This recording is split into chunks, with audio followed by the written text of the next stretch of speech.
Entrou em vigor nesta semana o Marco Civil da Internet. A lei funciona como funciona a Constituição para nós brasileiros. Ela regulamenta o uso da rede no Brasil.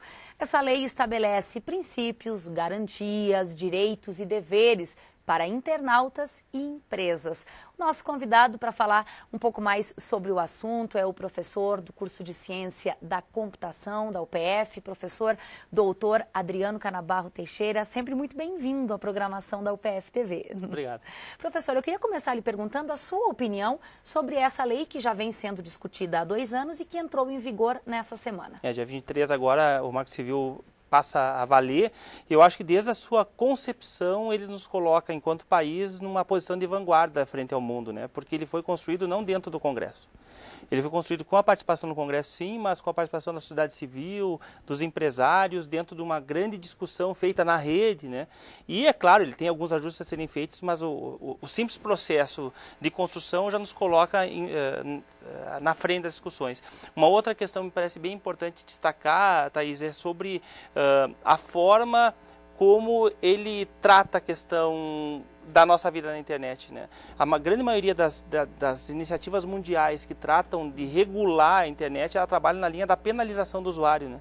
O nosso Marco Civil não, ele trabalha muito mais na linha dos direitos e deveres e não da penalização de qualquer infração realizada. Então, me parece que o Brasil, mais uma vez, mostra que ele tem um posicionamento crítico, um posicionamento moderno frente à rede e leva a sério a importância de se criar uma legislação para que a gente saiba o que podemos ou não podemos fazer na rede. Professor, de uma forma bem simplista, muda muito a vida de quem está na internet todo dia? Não, não muda, mas ele tem 4 elementos aí que me parecem importantes para a gente, porque, afinal de contas, a nossa vida na internet ela tem reflexos claros fora da internet, né? Então, acho que para as pessoas que nos escutam, é importante saber quais são os 4 elementos centrais e de destaque no Marco Civil. O primeiro é a neutralidade. Significa o seguinte, que eu contrato uma velocidade da internet e uma vez contratado eu tenho acesso à internet como um todo. Não existe diferenças de usuários, né? Por quê? Existia toda uma movimentação, nos Estados Unidos já funciona um pouco assim, que eu compro acesso à internet, né? Eu assino lá com o provedor de acesso e compro também um pacote e a que páginas eu posso acessar. Por exemplo, então eu poderia pagar um valor X e tenho direito só a e-mail, não consigo acessar outras coisas. Um valor Y só a redes sociais. Então, com a neutralidade da rede, a única que é garantida pelo Marco Civil, a única questão que os provedores de acesso podem restringir é a velocidade. Uma vez que eu acessei a internet, eu tenho acesso a ela como um todo.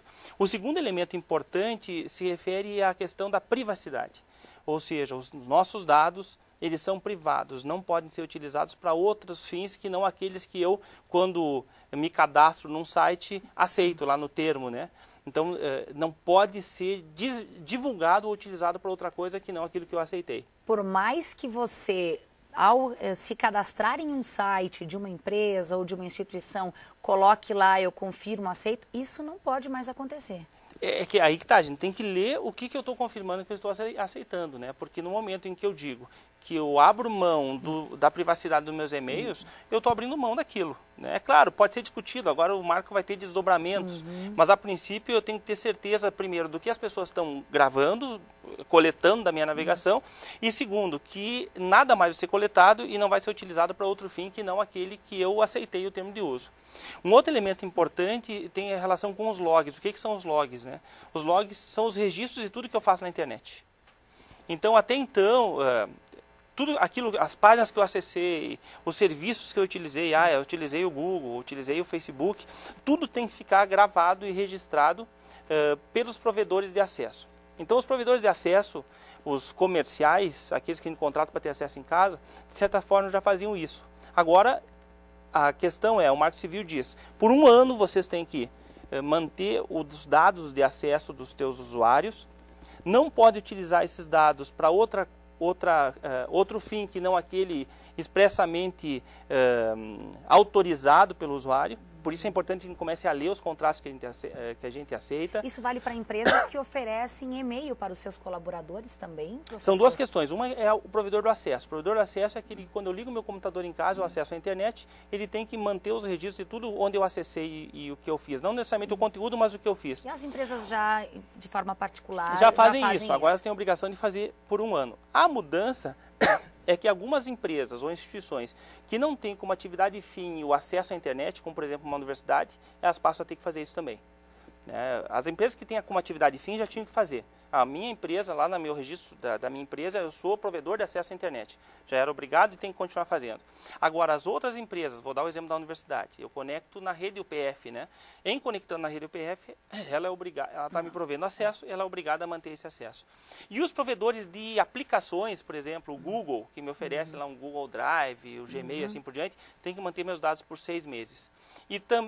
Mas esses dados são sigilosos, ou seja, as pessoas só podem ter acesso a isso por ordem judicial. E se eu pedir ou se a justiça assim determinar? Aí vem o quarto elemento importante, né? O direito de liberdade de expressão. Até agora como é que funciona? Se eu tenho meu Facebook e eu posto uma foto nossa aqui, e o Lima está aqui, diz o seguinte, eu não concordo com essa foto, não foi solicitado a aparecer, se eu posso ou não. Ser citado. Ele poderia mandar um e-mail para o Facebook e dizer, eu quero que tire essa foto.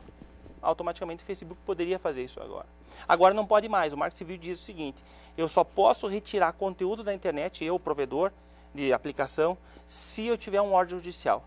Isso, o que é legal disso? O legal disso é que regulamenta um pouco, né? Porque às vezes, senão eu não poderia ter uma opinião crítica sobre um determinado político, uma determinada ação dentro da universidade ou em qualquer local, porque as pessoas poderiam dizer, não, isso eu não quero que fique, tira. Se bem usado, estamos mais livres para opinar e para se manifestar. Mas qual é o problema? O problema é a gente tem uma estrutura no judiciário que dê conta desse mundo de questões que vão acontecer. Problema, mas são esses 4 elementos, a neutralidade, a privacidade, a liberdade de expressão e o registro do que as pessoas fazem que mudam aí no Marco Civil. Muito bacana, ó, você acabou de receber aí uma aula do que é esse Marco Civil que com certeza interfere na nossa vida. Professor Adriano, muito obrigada, bom trabalho para você. Obrigado a vocês. Obrigada.